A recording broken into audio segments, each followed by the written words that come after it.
اليوم ده مسك علمتني درس مهم جدا. كانت بتلعب مع العصفور وفرحانة بيه وبتطبطب عليه، وبعدين العصفور ده جه قرب مني وانا الحقيقة فقدت وقاري.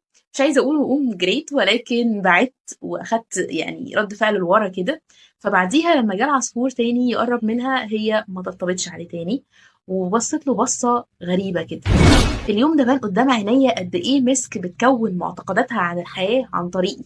ماما لو خافت من العصفور إذا هو حاجة تخوف، فمش أمان نطبطب عليه زي ما كنا فاكرين. عارفين أنا ليه بقول إن الأمومة ممكن تكون ممتعة؟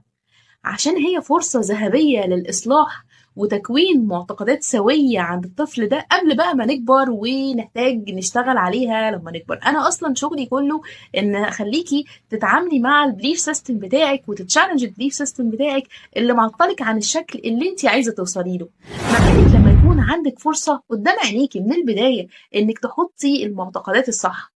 مش بالذمة دي حاجة very rewarding؟ خليني أقول لكم أنا بطبق ده إزاي. مسك بنتي شقية جدا، طول اليوم بتتخبط وبتقع وبتقوم وطول اليوم على الشكل دوت. لما دلوقتي بتتخبط بعمل نفسي مش شايفة، أنا ببقى شايفاها بس بعمل نفسي مش شايفاها، وبستنى أشوف رد فعلها هي إيه، أشوف هي هتتصرف إزاي. وفعلا في وقعات بتقف ثانية وبعدين بتكمل لعب عادي جدا ولا كأن حصلت حاجة. وقعات تانية بتكون صعبة، وساعتها أنا بتدخل وبحضنها وبفاليديت إن فعلا الخبطة دي جامدة عليها وهي فعلا موجوعة. تمام بالظبط زي الحياة.